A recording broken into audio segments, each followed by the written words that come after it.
Fire damage restoration is the process of cleaning up, repairing, and restoring a property that has been damaged by fire. The process typically involves a team of professionals who work to assess the extent of the damage, remove any hazardous materials, clean up smoke and soot, and repair or replace damaged building materials and personal belongings. The first step in the fire damage restoration process is to make sure that the property is safe to enter. If the fire department has deemed the property unsafe, the restoration team like superdutyrestoration.com will need to wait until it is safe to enter. Next, the professionals of superdutyrestoration.com will assess the extent of the damage and determine what steps need to be taken to make the property safe and livable again. What are the first steps to take after a fire has occurred? The first step to take after a fire has occurred is to evacuate the property and call the fire department. If there are any injuries, make sure to seek medical attention immediately. Once the fire has been extinguished and the property is deemed safe, the next step is to contact your insurance company and start the claims process. It is also important to document the damage by taking photos and making a list of damaged items. This information will be helpful when making an insurance claim and during the fire damage restoration process. It is recommended to avoid entering the property until it has been deemed safe by the fire department and the proper authorities. This is because the structure may be unstable, there may be hazardous materials present, and the air quality may be poor. What are the potential health hazards associated with fire damage? Fire damage can result in a number of potential health hazards, including respiratory problems, skin irritation, and chemical exposure. Soot, smoke, and ash can contain toxic chemicals and particles that can be inhaled, causing respiratory problems such as asthma, bronchitis, and lung irritation. Additionally, the chemicals used in fire suppressants, such as foam and water, can also be hazardous. They can cause skin irritation and chemical exposure if they come into contact with the skin or if they are ingested. It is important to avoid entering a property that has been damaged by a fire until it has been deemed safe by the proper authorities. If you do need to enter the property, make sure to wear protective clothing, such as a mask and gloves, to minimize your exposure to hazardous materials. What type of insurance covers fire damage restoration costs? Fire damage restoration costs are typically covered by homeowners insurance.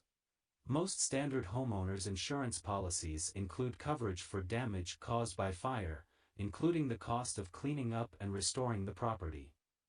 It is important to review your insurance policy to determine what is covered and what is not.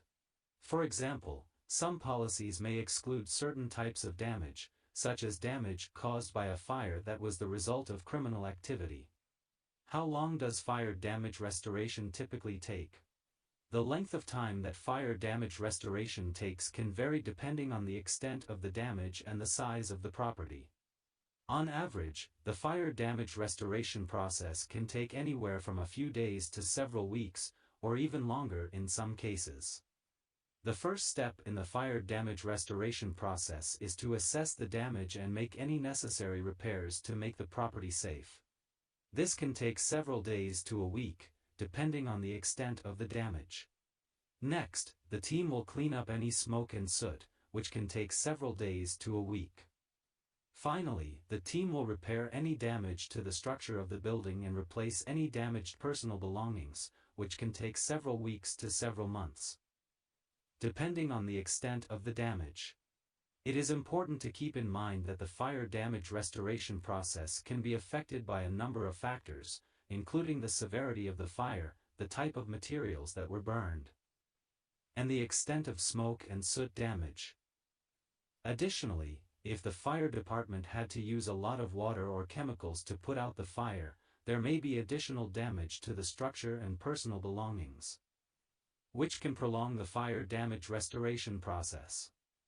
Another factor that can impact the length of the fire damage restoration process is the availability of materials and labor. If there is a high demand for fire damage restoration services in the area, it may take longer to get the necessary supplies and personnel to restore the property. Ultimately, the goal of fire damage restoration is to return the property to its pre-fire condition as quickly and safely as possible. To achieve this, it is important to work with a reputable fire damage restoration company like superdutyrestoration.com and to be patient and understanding throughout the process. How do professionals remove smoke and soot from a fire-damaged property? The removal of smoke and soot from a fire-damaged property is a critical step in the fire damage restoration process. The type of smoke and soot produced by a fire can impact the type of cleaning and restoration techniques that are used. Professionals typically use specialized cleaning products and equipment to remove smoke and soot from surfaces and personal belongings. For example, they may use chemical cleaners, deodorizers, and high-powered vacuums to remove soot and smoke residue from walls, ceilings, and flooring. They may also use specialized techniques, such as dry cleaning, to remove smoke and soot from clothing, linens, and other fabric items. Additionally, professionals may use air purifiers and fans to improve the air quality in the property and to help remove any lingering smoke and soot. The goal is to restore the property to its pre-fire condition and to minimize any long-term damage or health hazards. Can personal belongings be restored after a fire? In many cases, personal belongings that have been damaged by fire can be restored. However, the extent of the damage and the type of materials that were burned will impact the ability to restore the items. For example, clothing, linens, and other fabric items may be able to be cleaned and restored if they were only minimally damaged by smoke and soot. Similarly, electronics and appliances may be reparable if they were not directly exposed to the flames. In other cases, personal belongings may be too damaged to restore and will need to be replaced.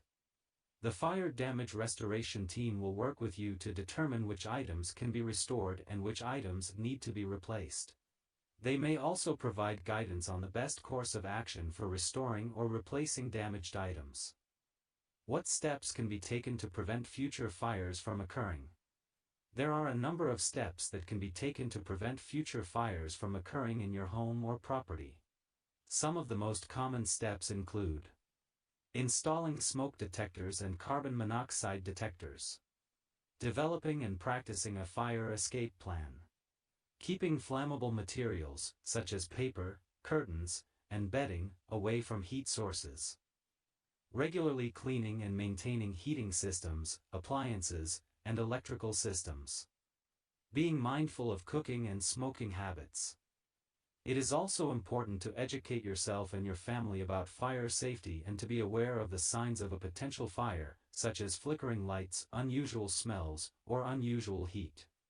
By taking these steps, you can help prevent future fires from occurring and minimize the damage and health hazards if a fire does occur.